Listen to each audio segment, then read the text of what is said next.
देखें भाई, अगर आपको एंट्री टेस्ट देनी है ना, अगर आपको एंट्री टेस्ट देनी है तो दिन में 24 घंटे होते हैं। 24 घंटों में से 8 घंटे आपकी नींद को दे दें, ठीक है, 8 घंटे। 8 घंटों में से बाकी 24 में से कितने बचे? 16 आवर्स आपके पास रिमेन है। 4 घंटे आप एकेडमी को दे दें, ठीक है, ये भी स्टडी में काउंट हो गए। 4 घंटे आप ऐसे फ्री, जो भी और काम है आपको, नमाज पढ़ें, खाना खाएं, नहा लें, ये वो इधर उधर चाय शाय, 4 घंटे। बाकी बचे आपके पास 8 घंटे। ये जो 8 घंटे हैं ना, ये है सेल्फ स्टडी, ये एकेडमी वाली स्टडी है 4 घंटे।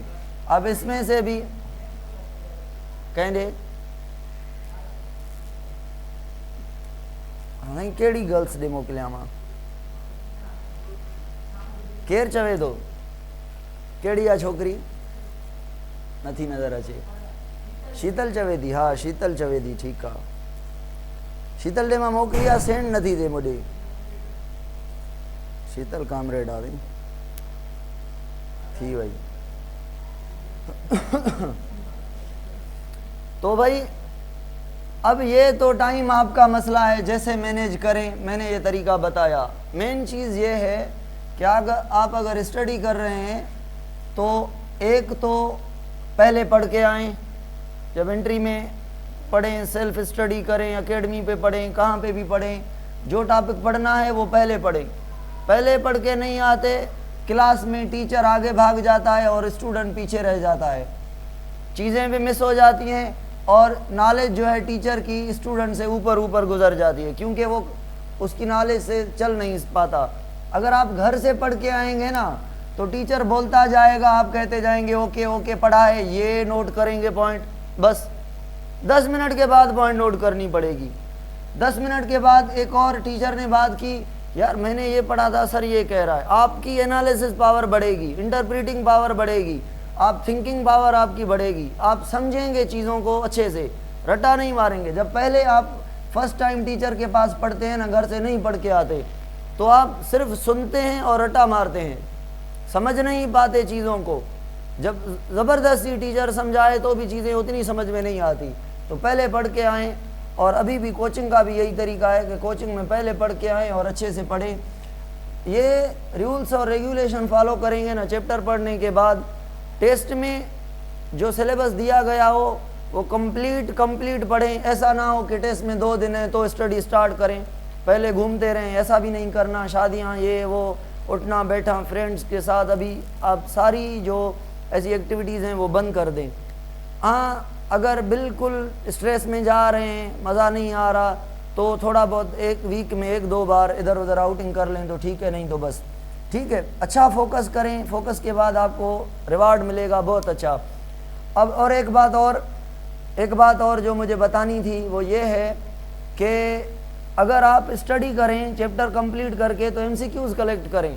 जो अभी कोचिंग में आपके पास MCQs हैं वो चैप्टर वाइज अरेंज करें। अभी कोचिंग दी है ना, फर्स्ट ईयर भी पढ़ी है आपने, इंटर भी पढ़ी है, वो चैप्टर वाइज अरेंज करें, मोबाइल में सेव करें या बुक लिख लें, एक पेज बनाएं, एक बड़ा पेज बनाएं, उस पेज पे लिखें पहले चैप्टर के MCQs मैंने सॉल्व किए हैं, कौन से किप्स के किए हैं और कौन से किए हैं, केपलान बुक के किए हैं और कौन से MM के किए हैं और कौन से स्कॉलर के सपोज करें और कौन से नोवलानी सीरीज़ के किए हैं, और दूसरे चैप्टर के मैंने किप्स के नहीं किए, ये किया है और additionally A level O level किया है और इसका ये किया है। जब एंट्री आएगी ना, और मोबाइल में भी आपके पास ये MCQs पड़े होंगे, कोई फोल्डर बना लें, PDF बना लें, स्क्रीनशॉट का कुछ भी, जो भी टेक्निकल MCQs आए ना आपके पास मोबाइल में, स्क्रीनशॉट ले लें और उसको मूव करके किसी फोल्डर में फेंक दें।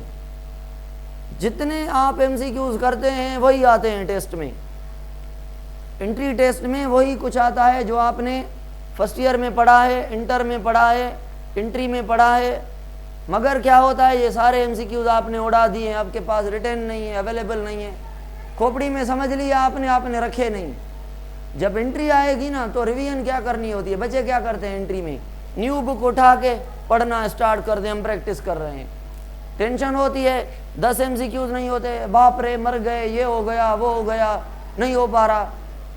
एंट्री के जब 1 माह होता है करीब, तो नई कोई चीज़ नहीं पढ़नी होती, सेम चीज़ें, सेम बुक, टेक्स्ट बुक उठा के रीडिंग कर लें, 10 मिनट में एक टॉपिक हो जाएगा, 2 मिनट में भी टॉपिक हो जाएगा। क्यों? क्योंकि आपने माइटोकॉन्ड्रिया को देखा, यार क्या पढ़ूं, सारी चीज़ें पढ़ी हुई हैं, छोड़ो। ER को छोड़ो, गोल्जी बॉडी को आप छोड़ते जाएंगे, यार पढ़ा हुआ है क्या रिपीट करूं, बुक की रीडिंग करते जाएंगे। मैं भी कोई चीज़ भूल गए, रीडिंग कंप्लीट करें, रटे वाली चीज़ों को फोकस करें, ये 1902 में ये हुआ वो हुआ, ये 10 मिनट लगेंगे मेरे ख्याल में। चैप्टर को, टॉपिक में, एक पूरे चैप्टर में आपको रिवीजन में 1 से 1.5 घंटा लगेगा। 1 से 1.5 घंटा रिवीजन करके ये सारे MCQs पढ़ने हैं आपसे। मैं पहले इसीलिए बता रहा हूँ क्योंकि अभी आप एंट्री में जा रहे हैं, तो पहले से ही आपको पता होना चाहिए। इस पहले चैप्टर के यही MCQs सॉल्व करें। और अगर कोई लग रहा है रिवीजन करने में, जब आपने रिवीजन की 1 घंटे में, 1.5 घंटे में, यार लाइसोसोम तो मुझे समझ ही नहीं आ रहा, और जो MCQs किए हैं मैंने किए तो थे मगर सही तो नहीं हो रहे लाइसोसोम के, सपोज करें आते ही होंगे आपको, अल्लाह करे सारे आते होंगे, मगर अगर आप बच्चे क्या करते हैं, अपने आप को असेस नहीं करते, पढ़ते जाते हैं पढ़ते जाते हैं पढ़ते जाते हैं पढ़ते जाते हैं, बस चलते ही जाते हैं। अपने आप को असेस करना चाहिए कि इस चैप्टर में कौन सा टॉपिक है मेरा जिसमें मैं वीक हूँ, तो उस पर काम करूँ। वो नहीं करते तो एक तो सेम MCQs करें, सेम बुक जो लिखा है सेम नोट्स बनाएं, नोट्स भी ना बनाएं। मैं कहता हूं जो आप अपनी इन्फॉर्मेशन नोट करें वो टेक्स्ट बुक पर ही नोट करें, उस पर स्टिकी नोट ये वो लगा लें, जो लेक्चर से, यूट्यूब से, मेरे लेक्चर, किसी के भी लेक्चर, इधर से उधर से जो भी पढ़ रहे हैं वो आप एक ही टेक्स्ट बुक के पे लिखें। अगर बढ़ रहा है तो एक बड़ा पेज बनाएं, सर ये एनिमल किंगडम का पेज है, इसमें एनिमल किंगडम के बारे में बुक से एडवांस कोई एक्स्ट्रा चीज़ें हैं वो शॉर्ट बुलेट में लिख लें। ये आपके बाउंसर पॉइंट्स हैं।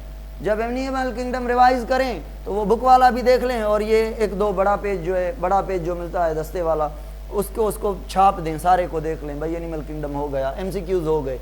बड़े अच्छे तरीके से रिवीजन होगी, टेंशन नहीं होगा कहाँ से करूँ, फिर सोच आती है मटेरियल कहाँ गया, पढ़ा क्या था, कुछ नहीं पढ़ा था, MCQs कुछ नहीं किए थे, हज़ारों किए होते हैं आपने, रिटेन नहीं करते, मसला होता है।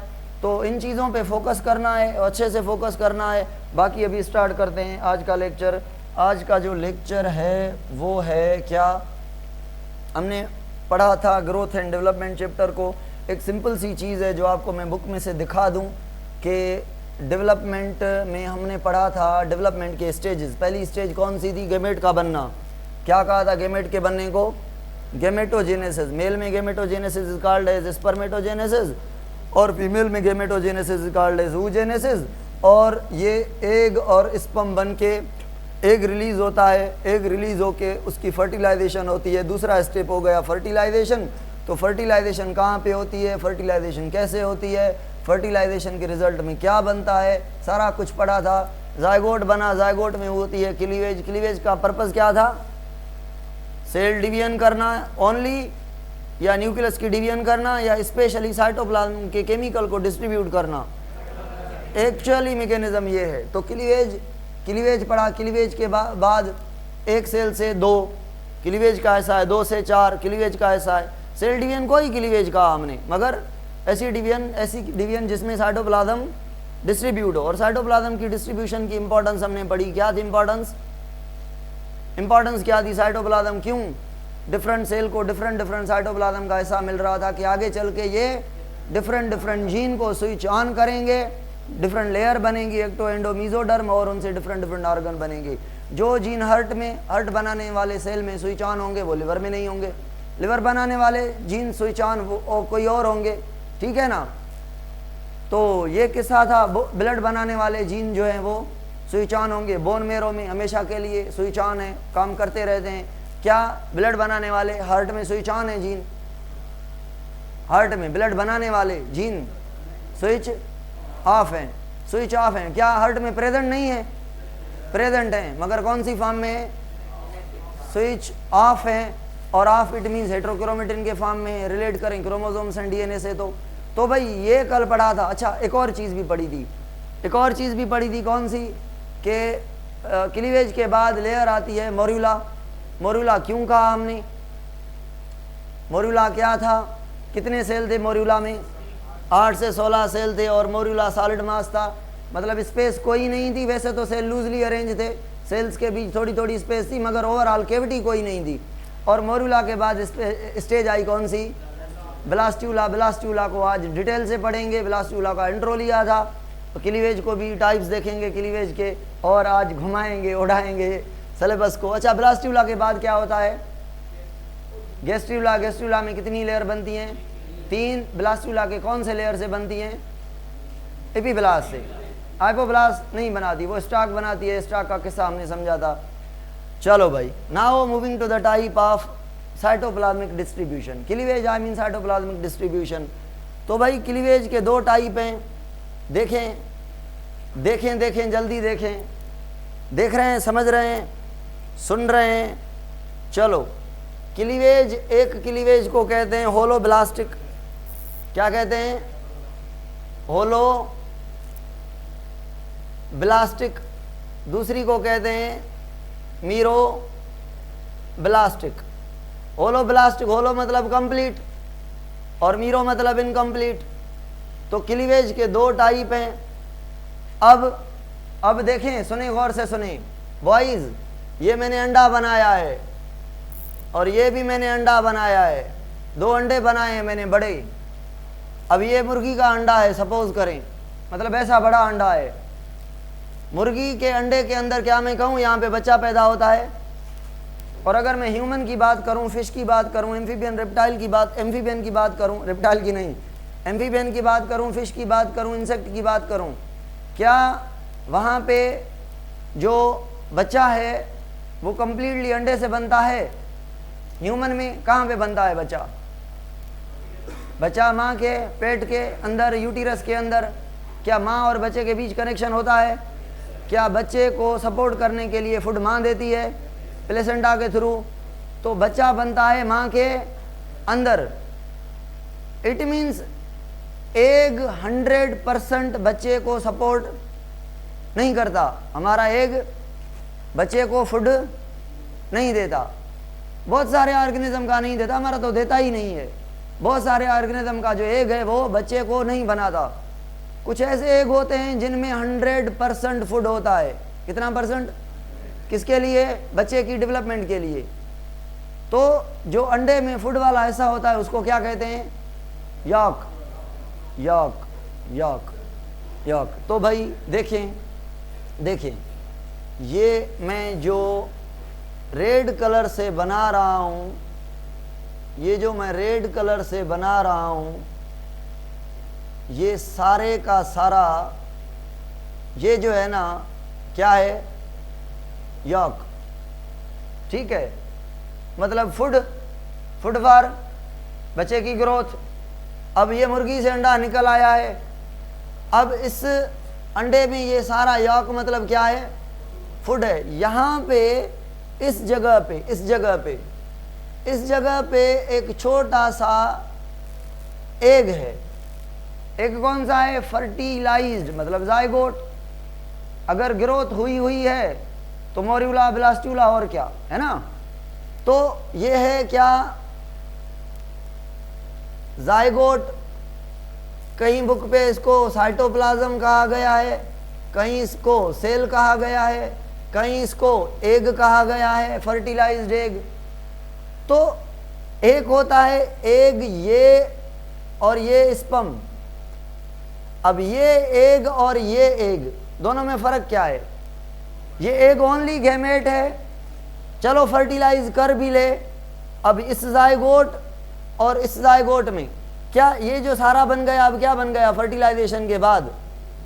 जायगोट। क्या इस सारे को जायगोट कहेंगे? जायगोट किसको कहेंगे? इस एरिया को। बाकी तो मतलब ये बराबर टू नॉट होल एग, ये बराबर टू दिस है ना। तो ये वाला हिस्सा इस एग के साथ है, चिपका हुआ है, ऐसा फूड नहीं है ना। तो हमारा जो एग होता है ह्यूमन का, उसमें फूड नहीं होता। ऐसे एग को कहते हैं बिना फूड वाला एग, एलेसिथल। कोई एग होता है पॉलीलेसिथल। पॉलीलेसिथल मतलब, पॉली मतलब मेनी, बहुत ज्यादा फूड है तो पॉलीलेसिथल। तो ये कौन सा हो गया? पॉलीलेसिथल में टाइप पढ़ेंगे बुक में आपके में। पॉलीलेसिथल नहीं दिया गया, डायरेक्ट इसके टाइप दिए गए हैं। तो सुने, अभी अभी मैं आ रहा हूँ टॉपिक पर, ये चीज़ें बतानी ज़रूरी थी भाई। सुने, अब अगर मैं कहूँ ये बीच वाला सारे का सारा है क्या, यॉक, ठीक है, ये यॉक है, और यॉक के बाहर ये जो मैं रेड कलर से बना रहा हूँ ये है फर्टिलाइज्ड एग। अब ये फर्टिलाइज्ड एग यॉक के सराउंडेड है थोड़ा, यॉक ज़्यादा यॉक है, मगर जो सेल है मतलब एग है मतलब जाइगोट है मतलब फर्टिलाइज्ड एग है, वो पूरे यॉक के ऊपर पतली पतली पतली लेयर के फॉर्म में घेरे हुआ है। किसको? यॉक को। तो अब अगर मैं कहूँ ओनली जाइगोट डिवाइड करे तो क्लीवेज कहाँ पे हुई? सारे अंडे में होगी या ओनली जाइगोट में होगी? तो अगर जाइगोट में होगी, ओनली जाइगोट में होगी, तो उस क्लीवेज को क्या कहेंगे? Incomplete cleavage. इस क्लीवेज को क्या कहेंगे? इनकम्प्लीट को और क्या कहते हैं? Meroblastic cleavage. इसमें बहुत सारे टाइप हैं, जो इसका मेन टाइप है वो डिस्क्वाइडल क्लीवेज है। मेन टाइप ही है मगर बहुत सारे टाइप में मैं पढ़ा रहा हूं। तो सुने भाई, ये क्लियर हो गया इनकम्प्लीट क्लीवेज क्या है। इनकम्प्लीट क्लीवेज का मतलब है जो क्लीवेज है वो सारे एग के अंदर ना हो। एग तो सारा क्या हो गया, इधर से लेकर इधर से इधर सारा एग है ना, ये उस एग में जाइगोट भी है और फुट भी है। तो फुट के अंदर तो डिवीजन नहीं हो रही, ओनली डिवीजन हो रही है लिमिटेड टू द जर्माइनल डिस्क। क्या इसको मैं जर्माइनल डिस्क कहूँ? जाइगोट को क्यों कहूँ जर्माइनल डिस्क? क्योंकि ये जर्मिनेट करेगी, बच्चा यहाँ से पैदा होगा या फुट पे से पैदा होगा?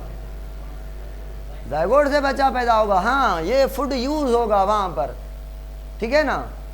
तो भाई अगर जर्माइनल डिस्क ग्रो कर रही है, ओनली क्लीवेज कर रही है, तो उसे कहेंगे इनकम्प्लीट या मीरोब्लास्टिक क्लीवेज।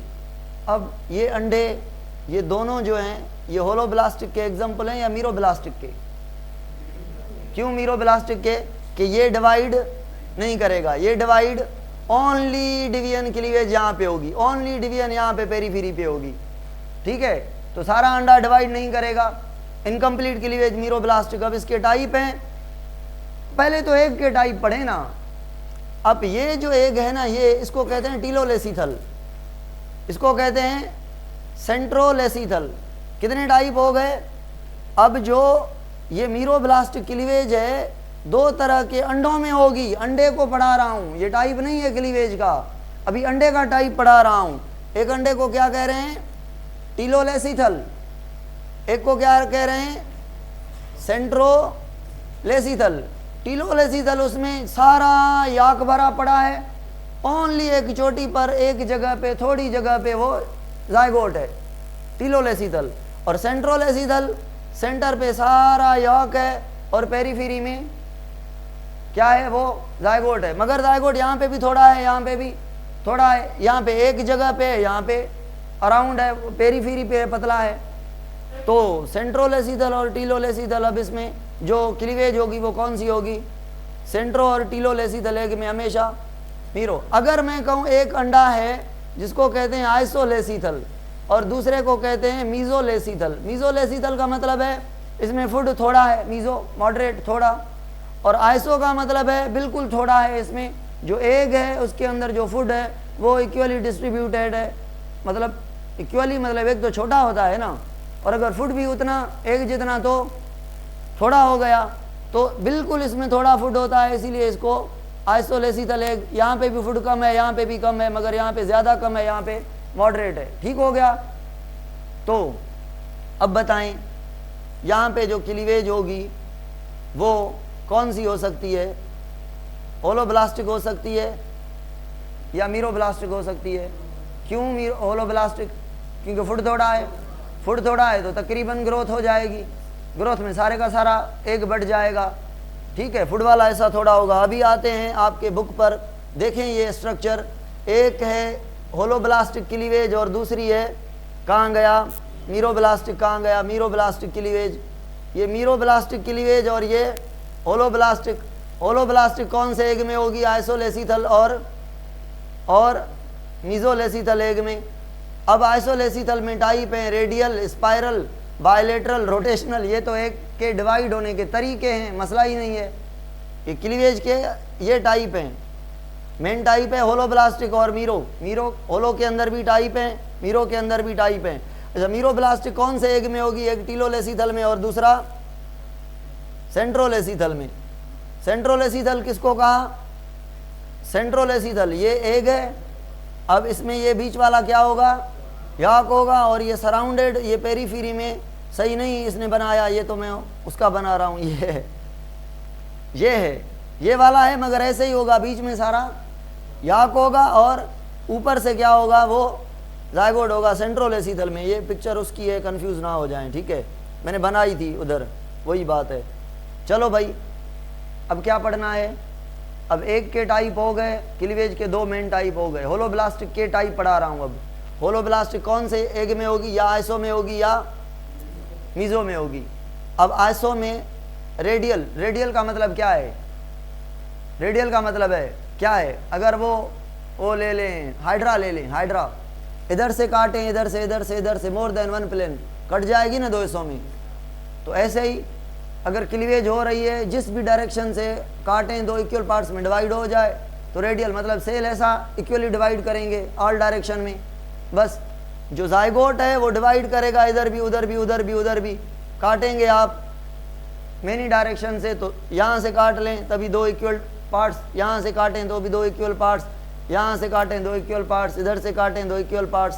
तो ये रेडियल का मतलब ये हो गया। इकाइनोडर्म्स और एम्फिऑक्सिस, एम्फिऑक्सिस समझ रहे हैं? एनिमल किंगडम में बताया था मैंने, कार्डेटा से पहले, इकाइनोडर्मेटा के बाद हेमिगार्डेटा में। स्पाइरल, स्पाइरल का मतलब क्या है?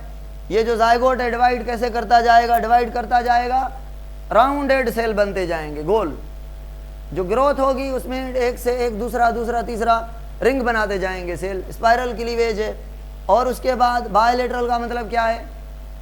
बायलेटरल का, हम बायलेटरल है ना, इधर से अगर काटें तो 2 हिस्सों में बढ़ सकते हैं, इधर से काटें या कोई भी और प्लेन है नहीं है ना, तो यहाँ पे सेल ऐसे डिवाइड करेंगे, ऐसे 2 हिस्सों में बढ़ जाएंगे। उस एक प्लेन में काटेंगे तो 2 इक्वल पार्ट्स में सेल डिवाइड होंगे, अदरवाइज नहीं। तो कैसा तरीका होगा देखें, कहाँ पे है बायलेटरल? ये सेल ने डिवाइड किया 2 में, 2 से 4, ऐसे बढ़ते बढ़ते जाएं। यहाँ पे देखें, यहाँ पे अगर क्लीवेज हो गई है, यहाँ पे देखें ये बीच वाले जो सेल्स हैं, ये वाले, ये देखें, इनमें से ये 3 और ये 3 एक जैसे हैं। और इधर वाली साइड इधर तक देखें, इधर वाली इधर तक देखें, ये भी एक जैसे हैं। तो इधर से काटेंगे तो 2 इक्वल पार्ट्स में डिवाइड होगा। थोड़ा भी इधर करेंगे तो नहीं, थोड़ा इधर नहीं, थोड़ा इधर, कोई भी नहीं, और रास्ता कोई नहीं है। तो बस ये क्लीवेज मतलब डिवीजन के तरीके हैं कि क्लीवेज करने के बाद कौन सा प्लेन मिल रहा है। स्पाइरली डिवाइड कर रहे हैं, रेडियली नज़र आ रहे हैं, या बायलेटरल फॉर्मेशन हो रही है जैसे ट्यूनिकेट में होती है। रोटेशनल, रोटेशनल का मतलब क्या हो गया? सेल्स एक दूसरे के से ऊपर रोटेट करते जाएंगे, मूवमेंट जैसे वो होती है क्या, कॉइलिंग होती है, ऐसे क्लीवेज वाले सेल नए नए कॉइलिंग करके नए बनाते जाएंगे। रोटेशनल, ये इसके टाइप हैं, इतने इंपॉर्टेंट नहीं है, याद नहीं करने, मैं कह रहा हूँ, ठीक है?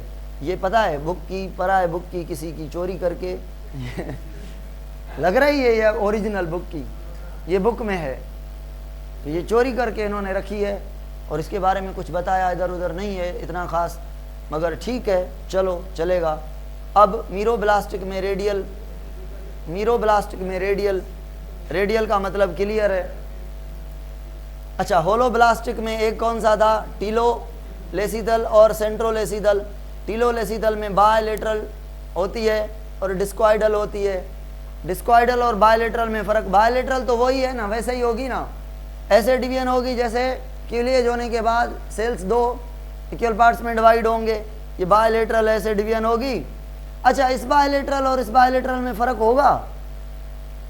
ये किसका टाइप है और ये बायलेटरल किसका टाइप है? तो ये सारे एग में होगी बायलेटरल, और ये अगर ये एग है तो एग के अंदर ये जो जायगोट है जस्ट यहाँ पे डिवीजन हो रही है, ठीक है ना, बस ये फ़र्क है, तरीका वही होगा। बायलेटरल और सेफलोपोड मोलस्कस के अंदर ये होगी, ये ऊपर डिवीजन हो रही है। ये लकीर हाफ क्यों है? मतलब डिवीजन लिमिटेड पार्ट में हो रही है, चोटी पे हो रही है, एक जगह पे हो रही है जहाँ पे जायगोट है, बाकी सारे एग में नहीं हो रही, याक में नहीं हो रही, पूरे एग में नहीं हो रही। ठीक है, तो यहाँ पे ये क्लीवेज हो गई है।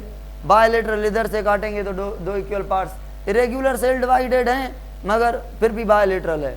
और डिस्क्वाइडल डिस्क बनाएंगे, डिवाइड करते जाएंगे एक सेल से दो, ये डिवाइड नहीं कर रहा, ओनली जर्माइनल डिस्क जायगोट डिवाइड कर रहा है 2 से 4, 4 से डिवाइड करते जाएंगे, ये डिस्क की तरह बना लेंगे। और ये सिर्फ जर्माइनल डिस्क पे डिवीजन हो रही है डिस्क्वाइडल।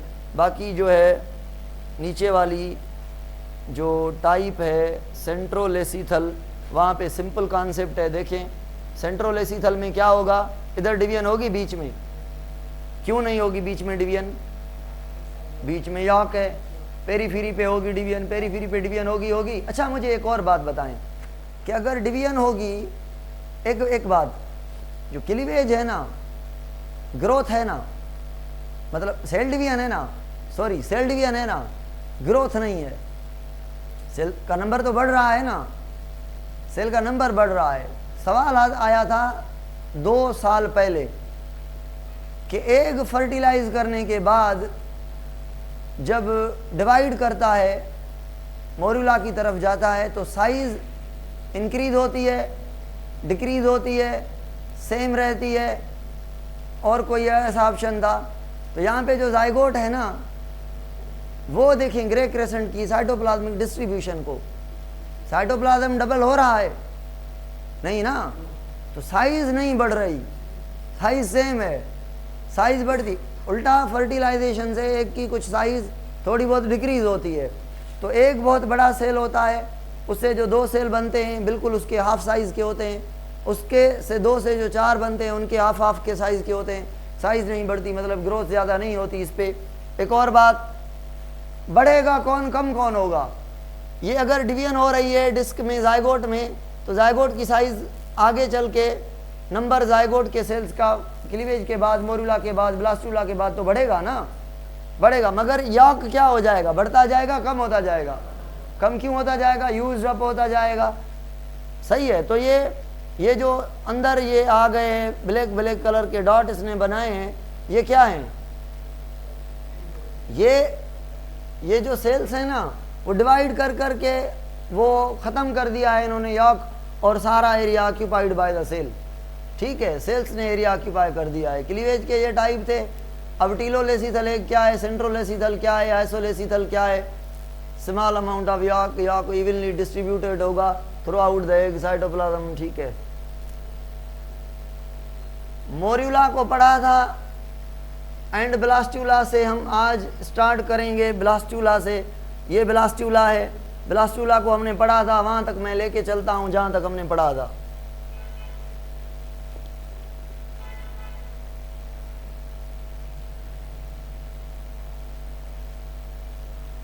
या वरी मूवी का याद अची वही ऑनलाइन वारा हो तव्हांखे। Poco plate ask about a movie English.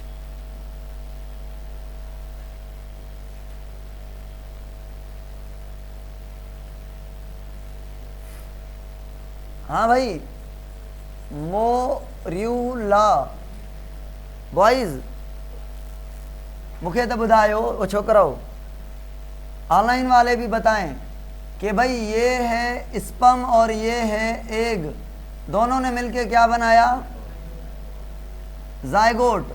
अब जायगोट में ये डिवीजन हुई है, ये जायगोट में डिवीजन हो रही है, तो ये मास बन रहा है, क्या कह रहे हैं इसको? तो ये जो बीच में 2 सेल हैं, 2 से 4 हैं, 4 से 8 हैं, यहाँ पे इनको हम सेल्स को कहते हैं ब्लास्टोमियर। इन सेल्स को क्या कहते हैं? ब्लास्टोमियर। ब्लास्टोमियर ये 2 सेल हैं या 4 हैं या 8 हैं, इनको ब्लास्टोमियर सेल कहते हैं। ये हमारा हो गया जायगोट। जायगोट से सेल बन रहे हैं ब्लास्टोमियर। क्लीवेज के दौरान सेल्स को ही कहा जाता है ब्लास्टोमियर। ये बन गया क्या? मोरुला। मोरुला के बारे में पढ़ा था कि मोरुला के सेल्स के बीच क्या होगी? अंदर स्पेस होगी, बड़ी कैविटी नहीं होगी। स्पेस और कैविटी में मतलब वो बॉडी के कैविटी की तरह नहीं होगी, ये मोर्यूला होगा, ठीक है, ये मोर्यूला होगा ऐसे। सेल्स लूजली अरेंज होंगे, सिंपल ये बात, ठीक है। ट्रू जैसे एब्डोमेन में हमारी कैविटी है, वो कैविटी बड़ी कैविटी नहीं होगी, सेल्स के बीच इंटरसेल्यूलर स्पेस होगी, सेल लूजली अरेंज होगी, ऐसा कहेंगे।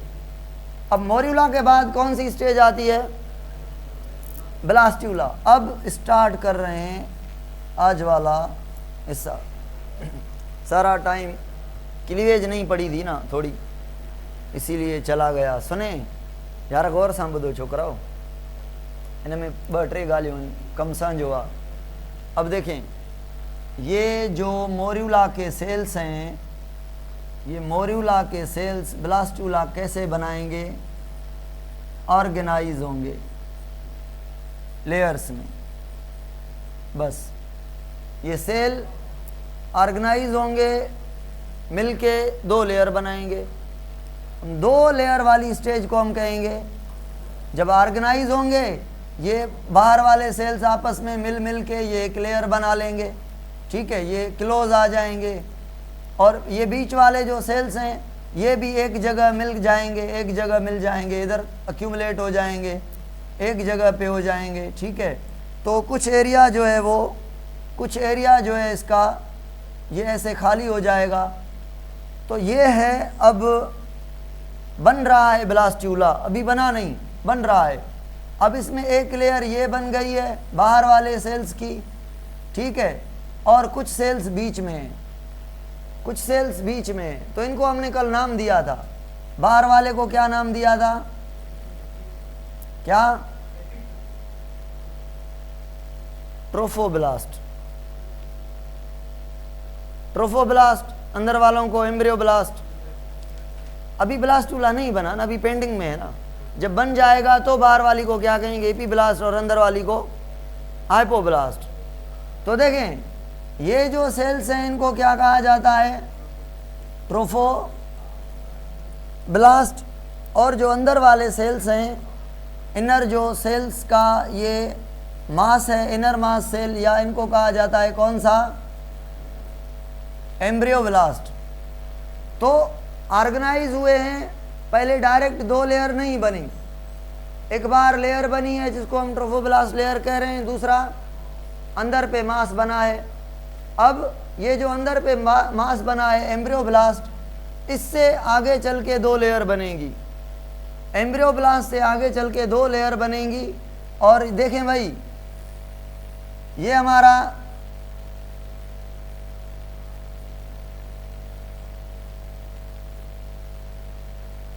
ऐसे बड़े सेल्स होते हैं बाहर वाले, जिनको हम क्या कहते हैं?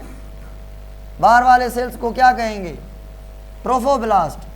और उसके अंदर अब ये जो अंदर मास वाले सेल थे, अंदर जो एम्ब्रियोब्लास्ट थे, उनमें से एक लेयर बन जाएगी जिसको हम क्या कहेंगे? क्या कहेंगे?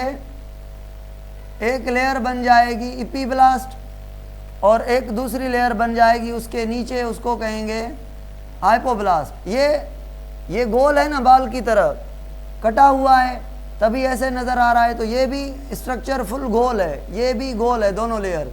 अब इसको हम कह रहे हैं कौन सी ब्लास्ट? एपीब्लास्ट। और इसको क्या कह रहे हैं? हाइपोब्लास्ट। हाइपोब्लास्ट भी ये अंदर तक है, और ये एपीब्लास्ट भी ऐसे, मतलब जैसे बाल होता है, कंप्लीट है। हमने कौन सा एरिया बनाया है? ये वाला ऊपर वाला एरिया, यहाँ पे से जो नज़र आ रहा है बाल, ऐसे हाइपोब्लास्ट है, उसके ऊपर एपीब्लास्ट है बार बार। अब ये जो लेयर है ट्रोफोब्लास्ट बाहर वाली, अब कोई बुक कैसे कह रहा है, कोई कैसे कह रहा है, हम अपने बुक को फॉलो करेंगे, देखेंगे लाइंस के ये कैसे बनी है, आगे चल के क्या बनाएगी। कि ये जो ट्रोफोब्लास्ट है बाहर वाली लेयर, क्या पढ़ा था कल? इसके बारे में पढ़ा था कि ट्रोफोब्लास्ट क्या करती है, क्या करती है? याद नहीं है आपको? क्या बनाती है? प्लेसेंटा। प्लेसेंटा के लिए ग्रोथ करती है, फिंगर टाइप प्रोजेक्शन की, उसीलिए इसको ट्रोफोब्लास्ट उस सेल्स के लिए कहते हैं। एक और काम इसका भी है, जो है लेयर बनाती है कोरियन। कोरियन क्या है? अब देखें, ये लेयर है किसकी? ये लेयर है किसकी? यूटेरस की। यूटेरस की ये कौन सी लेयर है? पेरीमेट्रियम। और ये वाली मायो, और ये वाली एंडोमेट्रियम। तो एंडोमेट्रियम ऐसे ग्रोथ करती है ना भाई, करती है। और ऐसे ट्रोफोब्लास्ट इधर से ऐसे ग्रो करके आएगी। इसके भी फिंगर लाइक प्रोजेक्शन, उसके भी फिंगर लाइक। ये क्या हैं? ये सेल्स होंगे ना। बस ट्रोफोब्लास्ट से ग्रो करके आए, एंडोमेट्रियम ग्रो करके जा रही है, वो ग्रो करके आ रहे हैं। तो ये बन गया कनेक्शन, जिसको कहते हैं प्लेसेंटा। प्लेसेंटा के बनने के बाद ये एक और काम भी करती है, ये एक और लेयर बनाती है जिसको हम कहते हैं कोरियन। अब कोरियन क्या लेयर है? अगर मैं कहूँ ये एपीब्लास्ट और हाइपोब्लास्ट, फ्यूचर में ये जो एपीब्लास्ट है आगे चल के क्या बनाएगी? बेबी, फीटस, एम्ब्रियो, बच्चा एपीब्लास्ट से बनेगा, मतलब अंदर वाले सेल से बनेगा। ठीक है, मतलब बच्चा अंदर बनेगा, बच्चा अंदर बनेगा। ठीक है ना। ये स्टॉक बनाती है, ये बच्चा नहीं बनाती। स्टॉक क्या है? फूड लेने के लिए क्या इसका काम होता है, कैसे ये ग्रोथ पैटर्न को डिसाइड करता है, वो हम पढ़ेंगे। तो एपीब्लास्ट जो है आगे चल के गेस्ट्रुलेशन करेगी, 3 लेयर बनाएगी। 3 लेयर से कौन सी लेयर थी? कल हमने पढ़ी है, एक्टोडर्म, एंडोडर्म और मीजोडर्म। उनमें से एक्टोडर्म से बाहर वाले ऑर्गन बनेंगे, मीजोडर्म से हमने पढ़ा था क्या क्या बनेगा, एंडोडर्म से क्या क्या बनेगा। मतलब जो सारा फीटस बचा है वो एम्ब्रियोब्लास्ट के एपीब्लास्ट से बनेगा। ठीक है ना। तो यहाँ पे अंदर क्या बनेगा? अंदर बनेगा ये ऐसे रेड कलर से मैं बच्चा बना रहा हूँ। सपोज करें ये प्लेसेंटा था, अब ये बन रहा है, ये हेड है, ये ट्रंक है, ये बच्चा बन रहा है। अंदर ये बच्चा बन रहा है। अब बच्चे के साथ ये जो कनेक्शन है ये वाला, इसको क्या कहते हैं? इसको, अब प्लेसेंटा और अम्बिलिकल कॉर्ड में डिफरेंस है। एक होता है प्लेसेंटा, दूसरा होता है अम्बिलिकल। दोनों में फ़र्क देखें। यहाँ पे मैं बना रहा हूँ, ये यूटेरस की बना रहा हूँ मैं, रेड वाली अंदर वाली लेयर। क्या नाम है यूटेरस की अंदर वाली लेयर का? एंडोमेट्रियम। अब एंडोमेट्रियम में मैं ये प्लेसेंटा के कनेक्शंस बना रहा हूँ, ये प्लेसेंटा बना रहा हूँ, ये प्लेसेंटा है। अब प्लेसेंटा में किस किस का कनेक्शन है? मदर के साइड का भी और बेबी के साइड का भी। ठीक है। प्लेसेंटा दोनों के सेल्स जुड़े हुए हैं, ब्लड वेसल्स हैं। इस कनेक्शन को बड़ा होता है, ये कनेक्शन यूटेरस की सारी वाल से लगा होता है। अब ये सारी ब्लड वेसल मिल के एक कनेक्शन बनाती हैं। पूरे प्लेसेंटा की ब्लड वेसल मिल के एक कनेक्शन बनाती हैं। यहाँ पे इसको अम्बिलिकल कॉर्ड कहते हैं और यहाँ पे इसको प्लेसेंटा कहते हैं। तो अम्बिलिकल कॉर्ड प्लेसेंटा से निकल रहा है।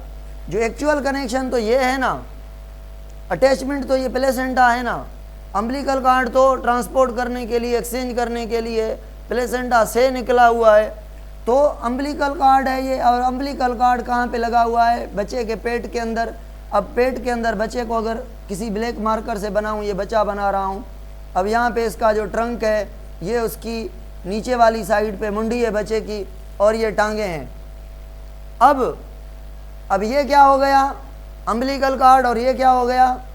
प्लेसेंटा। अब मैं बना रहा हूँ किसी और कलर से, ग्रीन कलर से क्या बना रहा हूँ? अब मैं बना रहा हूँ कोरियन। ये बनाने के लिए मैंने ये बनाया है। अब ये कोरियन है, ये कोरियन है, ये कोरियन है।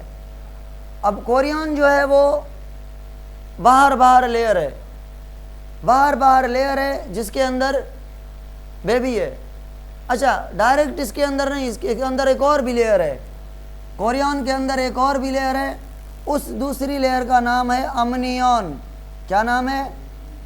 अमनियन तो नहीं बनी ट्रोफोब्लास्ट से, अमनियन तो नहीं बनी ना, कोरियन ट्रोफोब्लास्ट से बनी है। और प्लेसेंटा तो बाहर वाली ये कोरियन, और उसके अंदर जो है वो अमनियन को छोड़ें, हम ट्रोफोब्लास्ट का कंट्रीब्यूशन पढ़ रहे हैं। ये प्लेसेंटा और ये कोरियन, ये बनी है ट्रोफोब्लास्ट से बाहर यही है, प्लेसेंटा बाहर है, कोरियन बाहर है, तो ये दोनों। बाकी जो अमनियन वगैरह हैं ये, और ये अंदर से बनी है, एपीब्लास्ट से बनी चीज़ें हैं, कोरियन अमनियन सॉरी। अब यहाँ पे फ्लूइड होगा बच्चे के अंदर, अमनियन के अंदर यहाँ पे फ्लूइड है, बच्चा फ्लूइड में पड़ा हुआ है। बच्चे के बाहर जो भी खाली जगह है वहाँ पे फ्लूइड है, इसको कौन सा फ्लूइड कहेंगे? अमनियोटिक फ्लूइड। बाहर कौन सी लेयर है? बिल्कुल बाहर कोरियन। उसके अंदर कौन सी लेयर है? अमनियन। अमनियन के अंदर बच्चा है। तो ये जो कोरियन है ये और ये प्लेसेंटा, कोरियन और ये प्लेसेंटा दोनों बने हैं ट्रोफोब्लास्ट से, ठीक है। तो ब्लास्टुला एज में इम्प्लांटेशन का क्या रोल है कि ब्लास्टुला एज में सेल्स होते हैं जो एंडोमेट्रियम के साथ कनेक्शन बनाते हैं, और किसी स्टेज में ये सेल्स नहीं बनते। उन सेल्स को, उन लेयर को हम ट्रोफोब्लास्ट लेयर कहते हैं, सेल्स को भी ट्रोफोब्लास्ट कहते हैं। ये कनेक्शन बनता है माँ और बेटे के बीच, ये हमारा बन गया। दो सेल्स की लेयर है। हमने तो बच्चा ही बना लिया हमने एडवांस में, मगर बच्चा जो है वो टाइम लेगा बनने में। अभी क्या पढ़ा है हमने? अभी क्या पढ़ा है कि जो ब्लास्टुला है, जो ब्लास्टुला है उसमें दो लेयर्स हैं। बाहर वाली ट्रोफोब्लास्ट जो फ्यूचर में बनाएगी प्लेसेंटा, वो बाद की बात है, ठीक है। ब्लास्टुला में ये सिंपल लेयर होगी, डिफ्रेंशिएटेड ब्लास्टुला के जैसे गेस्टुलेशन में जाएगा तो ये सिस्टम स्टार्ट होगा। और उसके अंदर दो लेयर्स हैं, एक का नाम क्या है? एपीब्लास्ट, और दूसरी का नाम क्या है? हाइपोब्लास्ट। अब ये दो लेयर हैं, इसको कह रहे हैं हाइपोब्लास्ट, इसको कह रहे हैं एपीब्लास्ट। ये सराउंडेड होंगी। हमने क्या किया है, यहाँ से कट किया है, कट करके ऐसे आपको ब्लास्टुला बना के दिया है। हाइपोब्लास्ट, ये एपीब्लास्ट, और ये ऊपर जो है इनके ये ट्रोफोब्लास्ट, ठीक है। यहाँ से नीचे भी इनका किस्सा है, सारा ब्लास्टुला बाल की तरह है, बुक में ऐसे बना हुआ है, ऐसे, ठीक है। आगे चल के इसकी डिटेल पढ़ेंगे। आधी स्ट्रक्चर बनी हुई है, बाल आधा कटा हुआ बाल बना हुआ है। और उसके भी कौन से हिस्से? ये एक ऐसे लेयर है, उसके ऊपर ये ऐसे लेयर है, ये ऊपर बिल्कुल ऊपर लेयर है। यहाँ पे जो खाली जगह है, कैविटी है, वो ब्लास्टोसील है, हाइपोब्लास्ट, एपीब्लास्ट। अब इससे गेस्टुला कैसे बनेगा? अगर मैं इसको नाम दूं तो ये कौन सी लेयर है? एपीब्लास्ट, और ये वाली हाइपोब्लास्ट। तो भाई ये एपीब्लास्ट क्या करेगी? गेस्टुलेशन करेगी। गेस्टुलेशन का मतलब है कौन सी लेयर्स बनाएगी? Ecto, meso and endoderm. तीनों लेयर किससे बनेंगी? पहले एपीब्लास्ट से एंडोडर्म बनेगी। पहले नंबर पर एंडोडर्म बनेगी, फिर मीजोडर्म बनेगी। जो एपीब्लास्ट ऊपर बचेगी, जो बचेगी मैं कह रहा हूँ, उसको एक्टोडर्म नाम देंगे। अब ये कैसे होगा? देखें, अगर बॉयज़ मैं कहूँ ये लेयर है कौन सी? एपीब्लास्ट। अगर इस लेयर को मैं बनाऊँ ऐसे सेल्स के फॉर्म में, एक सेल लेयर तो नहीं होगी ना, ये सही है। ये एपीब्लास्ट लेयर बना रहा हूँ मैं, एपीब्लास्ट की लेयर बना रहा हूँ ये मैं। अब अगर मैं कहूँ कि ये एपीब्लास्ट है और इसमें क्या होगी? इसमें गेस्टुलेशन कैसे होगी? पहले तो यहाँ पे स्टार्ट होगी ग्रोथ होगी, मतलब जितने सेल्स हैं उससे सेल्स का नंबर, अच्छा ग्रोथ होगी, और उन सेल्स की मूवमेंट होगी। मूवमेंट कौन सी होगी? मीडियल मूवमेंट होगी। मीडियल मतलब टुवर्ड्स द सेंटर। तो ये ग्रो करेंगे 1 से 2, 2 से 4, और सेल कहाँ पे आएंगे? सेंटर पे। जब सेंटर पे आएंगे तो सेंटर पे सेल्स का नंबर क्या हो जाएगा? इंक्रीज। ग्रो करके सेल कहाँ पे इकट्ठे होंगे? सेंटर पे, मतलब पेरीफेरी से मूव करेंगे इधर से। सेल ग्रो करते करते करते सारे इकट्ठे कहाँ होते जाएंगे?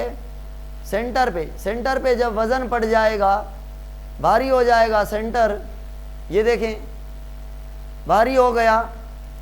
अब इसके वजनी होने की वजह से यहाँ से सेल नीचे गिरते जाएंगे। कहाँ पे गिरेंगे? टुवर्ड्स द एपीब्लास्ट से टुवर्ड्स द हाइपोब्लास्ट। इसको कह रहा है कि पहले क्या की, इसको क्या नाम दिया मैंने, ये क्या है, मीडियल मूवमेंट है। सेल्स ने ग्रो किया, मतलब डिवीजन किया, डिवीजन करके मूव किया टुवर्ड्स द सेंटर, सेंटर पे मूव किया तो ये रिजल्ट बन गया, बीच में मोटा हिस्सा बन गया, मोटी प्लेट बन गई। अब ये प्लेट वजन के वजह से ये नीचे गिरेगी, गिरने लगेगी तो यहाँ पे कुछ ऐसे नजर आएगी, ये ऐसे नजर आएगी। ऐसे क्यों नजर आ रही है बताएं? बीच में ये खड़ा क्यों आ गया? वजन की वजह से। यहाँ पे नंबर ऑफ सेल्स क्या है, ज्यादा एज कंपेयर टू, यहाँ पे कम है, यहाँ पे भी कम है, क्योंकि यहाँ वाले सेल इधर आ गए, यहाँ वाले सेल इधर आ गए। तो मीडियल मूवमेंट के बाद ये खड़ा बन रहा है। तो मीडियल मूवमेंट के बाद जो खड़ा बन रहा है इसको कहते हैं प्रिमिटिव स्ट्रीक, ये याद रखना है, प्रिमिटिव। अब मैं बताऊं हो क्या रहा है, सिंपल चीज बताऊं ना, सिंपल, बड़े परेशान में चले गए हैं आप। सिंपल चीज बताऊं कि ये एपीब्लास्ट सेल्स इतने प्रोड्यूस करेगी, कर के नीचे सेल फेंकेगी, वो फेंके हुए नीचे वाले सेल हाइपोब्लास्ट पे एक लेयर बना लेंगे, कहेंगे हम अंदर वाले सेल्स हैं, एंडोडर्म में हम, और भी डिवाइड करेगी, और भी सेल नीचे गिरेंगे। और कहाँ पे गिरेंगे? उस एंडोडर्म के ऊपर। नीचे तो एंडोडर्म आ गई, हाइपोब्लास्ट के ऊपर। अब बीच में गिरेंगे, उन बीच वाले सेल्स को हम कहेंगे मीजोडर्म। वो 2 लेयर में डिवाइड हो जाएगी, ठीक है, 2 लेयर में, 2 साइड्स में, राइट वाले लेफ्ट वाले। बीच ऊपर खड़ा हो जाएगा, बीच वाला ऐसा ऊपर क्यों होगा? हाइपोडर्म जो है, हाइपो जो है ब्लास्ट, वो ऊपर से स्टॉक बनाएगी। फिर ऐसे मतलब हो क्या रहा है, मसला हो रहा है ना मैश। तो प्रिमिटिव स्ट्रीक क्यों बनी है? Due to the weight. अब प्रिमिटिव स्ट्रीक से सेल नीचे करेंगे माइग्रेट, माइग्रेट मतलब गिर जाएंगे। तो अगर यहाँ से सेल गिरेंगे, यहाँ से सेल टूट के गिरेंगे तो कहाँ जाएंगे? यहाँ से अगर सेल गिरेंगे तो कहाँ जाएंगे? ये है ना एपीब्लास्ट, यहाँ से सेल गिरेंगे इस पर मतलब किस पर? तो हाइपोब्लास्ट के ऊपर एक लेयर बन जाएगी। अब इसका नाम क्या देंगे? अंदर वाली लेयर, एंडोडर्म। अब ये क्यों अंदर है, कैसे अंदर है, मैं समझाऊंगा कैसे ये अंदर आ जाएगी, इसके बीच में मीजोडर्म कैसे आ जाएगी। ये याद रखना है कि ये ब्लास्टुला बाल की तरह है तो गेस्ट्रुला भी बाल की तरह होगा, मगर आपके बुक में ऐसा बनाया गया है, मतलब आप बनाया गया है, ठीक है। चलो तो भाई ये अंदर यहाँ पे लेयर बन गई, इसको क्या कहा हमने? इसको क्या कहा? एंडोडर्म। कैसे हुई? एपीब्लास्ट की ग्रोथ करने से, ग्रोथ के बाद मीडियल मूवमेंट के बाद खड्डा बना, खड्डे से सेल ने माइग्रेट किया, एपीब्लास्ट को छोड़ के हाइपोब्लास्ट के ऊपर अपने आप को उन सेल्स ने क्या कर लिया? अरेंज कर लिया। और अरेंज करने के बाद अंदर वाली को हमने क्या कह दिया? एंडोडर्म। अगर मैं अब ऐसा बनाऊं, ये खड्डा है, ठीक है, खड्डा है मतलब ये एपीब्लास्ट है ना, एपीब्लास्ट। और ये क्या है? Primitive streak. प्रिमिटिव स्ट्रीक का मतलब क्या होता है? स्पेस क्रीव्स। क्या क्रीव्स सिंधी में छा चवंदा हूँ? विथी विच में जेका हुजे, बीच में स्पेस बन रही है। पेल्यूसिडा, ओपेका, ये आपके न्यू बुक में नहीं है टर्म। डेसिडुआ, ये आपके न्यू बुक में नहीं है टर्म, मगर पुराने में है। चलो इनको देखें, ये ब्लास्टुला की बात है, ब्लास्टुला में नहीं पढ़े हमने, ये टर्म ब्लास्टुला से रिलेटेड है। हाँ भाई, ये कौन सी लेयर है? नीचे वाली हाइपोब्लास्ट। हाइपोब्लास्ट मतलब किसकी?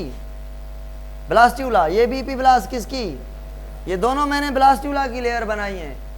अब ये प्रिमिटिव स्ट्रीक बन गई है तो मतलब एपीब्लास्ट कर रही है क्या? गेस्ट्रुलेशन, मतलब लेयर बना रही है, प्रोसेस। गेस्ट्रुला स्टेज कब से कहेंगे?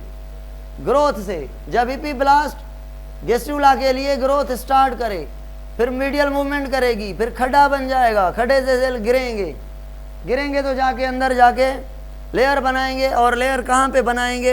ये लेयर यहाँ पे बनाएंगे। ये सेल कहाँ से आए हैं बताएं जल्दी जल्दी। ये एपीब्लास्ट के प्रिमिटिव स्ट्रीक से यहाँ से गिर के आए हैं ना।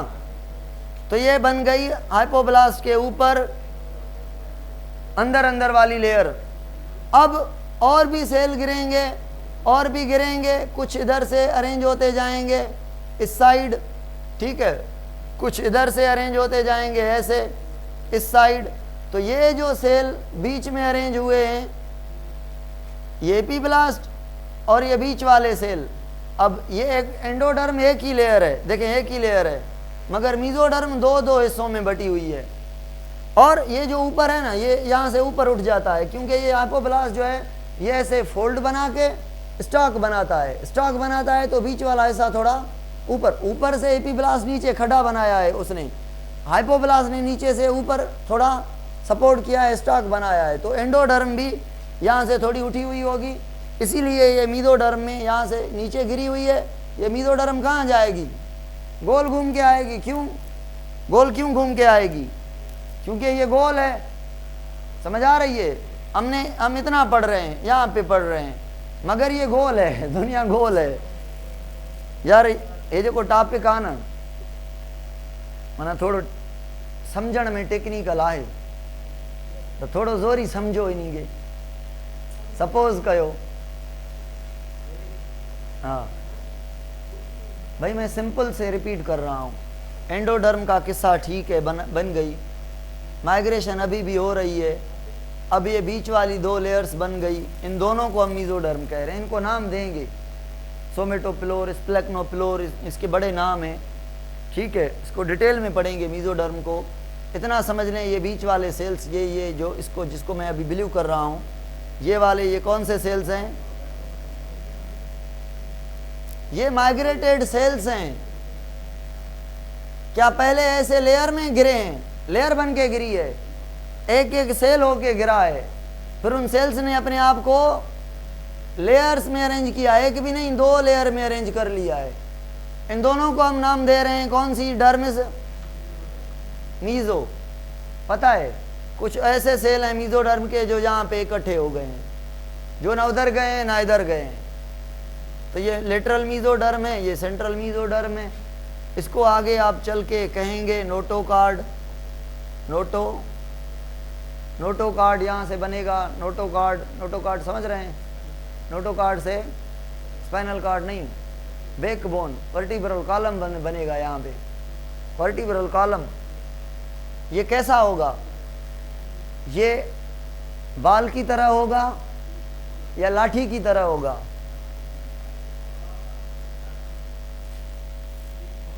ओवरऑल बॉल की तरह है ना।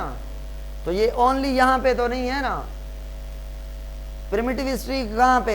एक पॉइंट पे है या सारे ऊपरी सरफेस पर है? सारे ऊपरी सरफेस पे, ऐसे बीच में खड्डा है, ऐसे सारा, ठीक है। प्रिमिटिव स्ट्रीक बड़ी है। स्ट्रीक क्यों कह रहे हैं? स्पेस मतलब पोर नहीं, पोर होता है ऐसा, स्पेस होती है ऐसी, ये स्पेस है। तो प्रिमिटिव स्ट्रीक कैसे खड्डा है? लॉन्गिट्यूडनल है। ये आपको इधर से नजर आ रहा है, इधर से ऊपर से देखेंगे तो ये पीछे तक है, ठीक है ना? समझ आ रही है?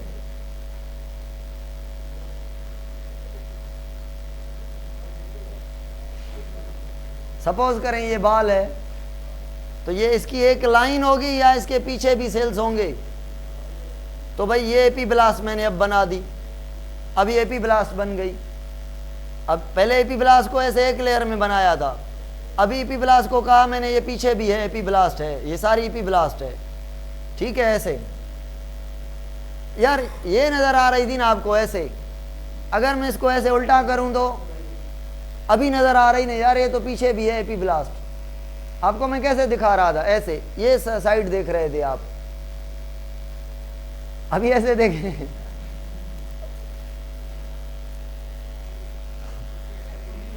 समझी आओ ना।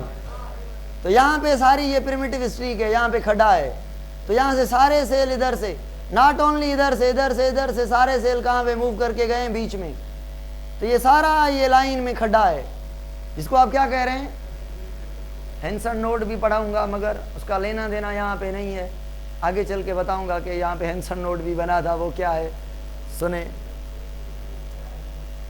खड्डा बना, ग्रोथ हुई, मीडियल मूवमेंट हुई, खड्डा बना, उससे माइग्रेशन हुई। माइग्रेशन से कौन सी 2 लेयर बनेगी? पहले कौन सी बनी? एंडो, फिर meso. Meso consist of how many parts? 2। Lateral और सेंट्रल को नाम दिया है मैंने, लेटरल को नहीं दिया, नोटोकॉर्ड। अब जो पीछे ये बची है ना एपीब्लास्ट, टूट के क्यों, मतलब सेल्स गिरे हैं नीचे। अच्छा, जितनी टूटी है उतनी इसने ग्रोथ भी की है। अब जो एपीब्लास्ट बची है ना, क्या बनाने के बाद?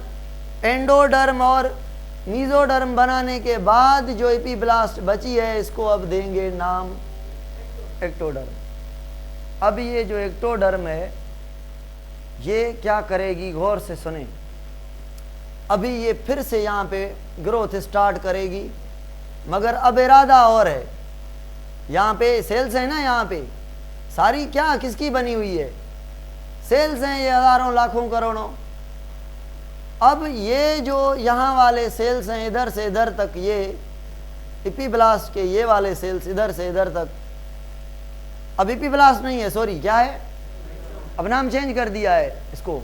एपीब्लास्ट तब कहा जब ये अकेली थी, जिसने एंडोडर्म बनाया, मीजोडर्म बनाया, मीजोडर्म बनाने के बाद इसको प्रोमोटिव नाम दे रहे हैं एक्टोडर्म।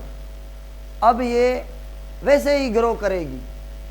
क्या बनाई थी पहले? प्रिमिटिव स्ट्रीक, और मोटी हुई थी प्रिमिटिव स्ट्रीक, फिर बनी थी, मीडियल मूवमेंट हुई थी, मोटी हुई थी। मोटी हुई थी तो खड्डा बना था, खड्डा बना था तो नीचे सेल गिरे थे। वैसे ही होगा, मगर अब एंडोडर्म नहीं बनानी, अब मीजोडर्म भी नहीं बनानी। अब ये लेयर ऐसे खड्डा बनाएगी, खड्डा बनाएगी। खड्डे से पहले क्या? मोटी तो होगी ना।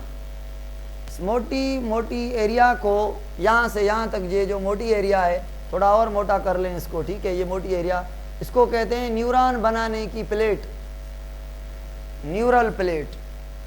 तो न्यूरल प्लेट क्या है? क्या इसको न्यूरल प्लेट कहेंगे? नहीं, इसको इस सारे इधर वाले साइड को नहीं, ओनली सेंटर जो मोटा हुआ है। मीजोडर्म बनाने, नोटोकॉर्ड बनाने के बाद ये न्यूरल प्लेट है, प्रिमिटिव स्ट्रिक जैसी है, वैसे ही मोटी है, मगर सेल का इंटेंशन अब क्या है? यहाँ से दिमाग बनाएंगे। तो वैसे ही पहले खड्डा बना था और सेल गिरे थे, अब गिरेंगे नहीं। अब सेल अपने आप को हाथ देंगे, मतलब कंपैक्शन होगी सेल्स के बीच। ऐसे नीचे ग्रूव बनाते जाएंगे, बनाते जाएंगे, बनाते जाएंगे। इस खड्डे को अब कहेंगे बड़ा खड्डा, दिमाग बनाने के लिए खड्डा, न्यूरल ग्रूव। क्या कहेंगे? तो अब न्यूरल प्लेट से जो खड्डा बन रहा है, नॉट प्रिमिटिव स्ट्रीक, कौन सा खड्डा? न्यूरल खड्डा। अब न्यूरल खड्डे से सेल गिरेंगे नहीं, सेल तो न्यूरल ग्रूव देखें, न्यूरल ग्रूव देखें। भासी भयो छोकराओ, है ना?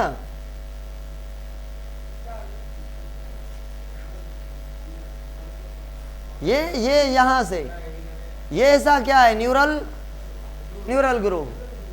बॉयज ये न्यूरल, ये बाकी क्या है? ये बाकी एक्टोडर्म, ये में भी स्किन, कान, नाक वगैरह, ये वो बाकी चीजें बनाएगी। टीथ भी पता है? टीथ, सारे बोन आपके मीजोडर्म से बनते हैं। आपके टीथ जो है ना, वो एक्टोडर्म से बनते हैं। माउथ, नेल्स, हेयर्स, मैंने टीथ नहीं बताए थे शायद कल। टीथ एक्टोडर्म से बनते हैं, याद रखनी है चीज। बाकी सारी चीजें पड़ी थी। हाँ भाई, ये न्यूरल ग्रूव। बॉयज ये क्या हुआ क्या? न्यूरल ग्रूव थोड़ा और बड़ा हो गया है ना? और अब देखें अब क्या हुआ।